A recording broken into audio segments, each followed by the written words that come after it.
Students, in our today's class, we will discuss the rhyme scheme and the other poetic devices used in the poem.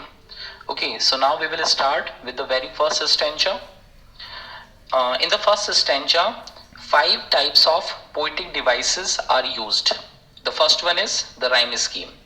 I want to tell you that the rhyme scheme here in the poem and of every stanza is the same, which is AB, AB, CC. And the second poetic device used in the first stanza is enjambment. Enjambment is actually a figure of speech where a line continues to the next one without any comma. Okay, and the whole first stanza is an example of enjambment, since after the first, third, and fifth lines, without any comma, these lines continue to the next, second, fourth, and fifth lines. I mean to say, as you can see here, the very first line, if ever you should go by chance, continues to the second line without any comma. Similarly, the third line, and if there should to you advance, does not have any comma in the end. Still, this line joins the next fourth line. In the same way, the fifth line, if he roars at you as you are dying, merges with the next sixth line without any comma. So these 3 lines, first, third, and fifth, are the examples of enjambment because they do not end in any comma and continue to join the next lines. The next poetic device is inversion.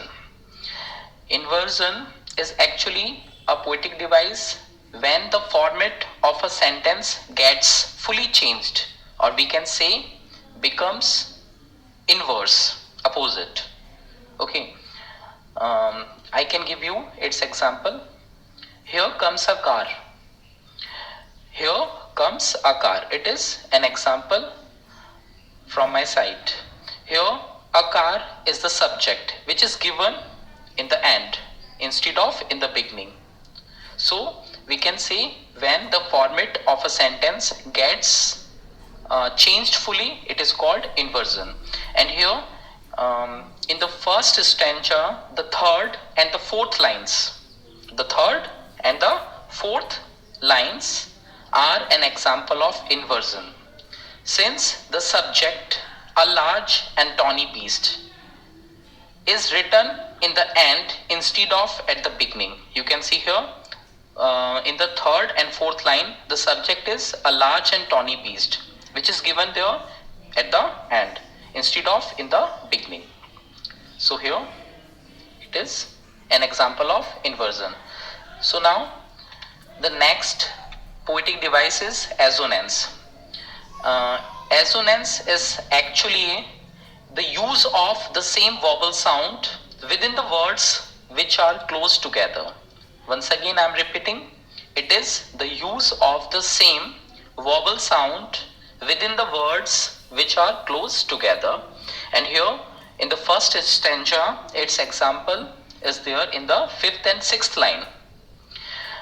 If he roars at you as you are dying, you will know it is the Asian lion.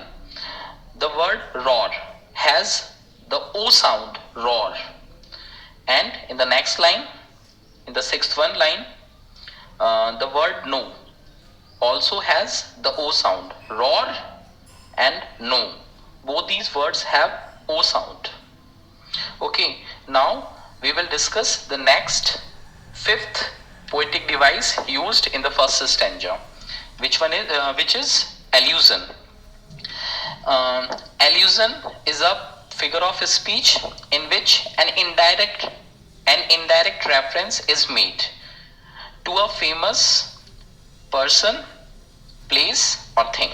Okay, so here the indirect reference is of the Asian lion.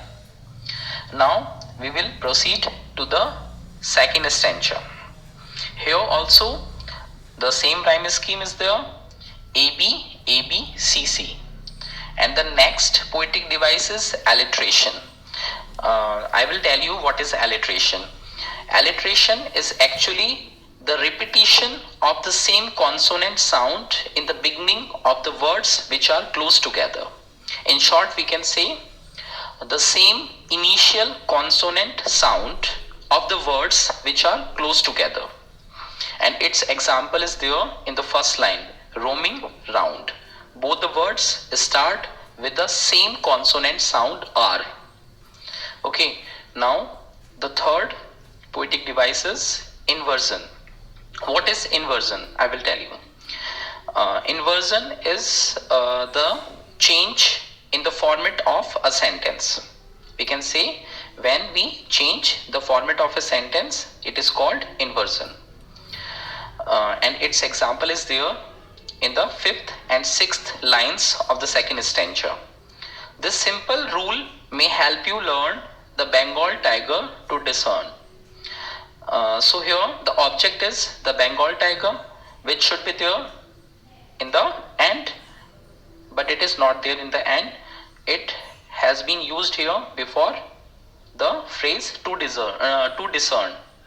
So it is an example of inversion.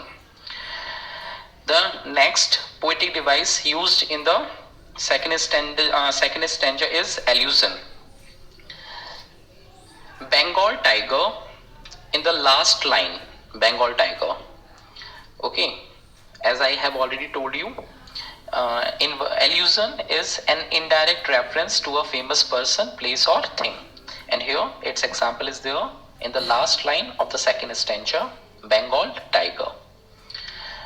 The next poetic device used in the second stanza is assonance.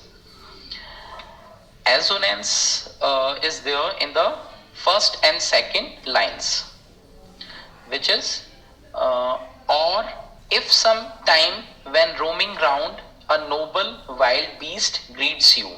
Here the word or has O sound. Similarly, the word roaming also has O sound.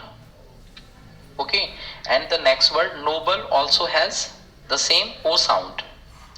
So we can say assonance has been used here. Now we will proceed to the next third stanza. Here also the same rhyme scheme is there, AB, AB, CC, and the second poetic device is alliteration. Alliteration is the use of the same consonant sound in the beginning of the words which are close together. And its example is there, whose height in the second line. Second line, whose height. And in the third line, he has. Whose height, both these words start with the same consonant sound, H. And similarly in the third line, both the words he and has start with the same H sound, which is a consonant sound. The next poetic device used in the third stanza is poetic license. It is actually when the poet changes the spellings of the words to create rhythm in a poem, in a sentence, it is called poetic license. When the poet changes the spellings of the words to create rhythm in a sentence or a poem, it is called poetic license. And here its examples are there in the third line and in the last line. In the third line, the word leapt has been misspelled. Its spelling is Leapt. Its real spelling is Leapt, whereas the poet has written Lept. And the next word is leap in the last line, Leap. The real spelling is Leap, but the poetess has written here Lep. Okay. And the next poetic device used here is repetition. Repetition is the repetition of a word or phrase in a sentence to lay emphasis. Okay, so we can say when a word or phrase is repeated in a sentence to lay emphasis, it is called repetition. And here its example is there in the last line. The word leap, L-E-P, has been repeated twice. And the fifth poetic device used in the third stanza is assonance.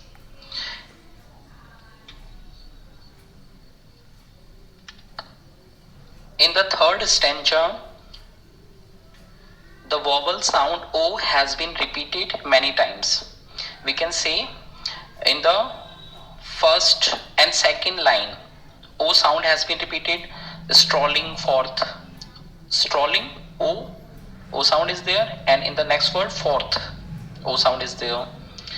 If we comes to the next line, spots, O sound is there. In the next third line, O sound is there in the word on. And in the fourth line, O sound is there in the word no. And in the fifth line, O sound is there in the word no and also in the word roar. And in the last line, O sound is there in the word only.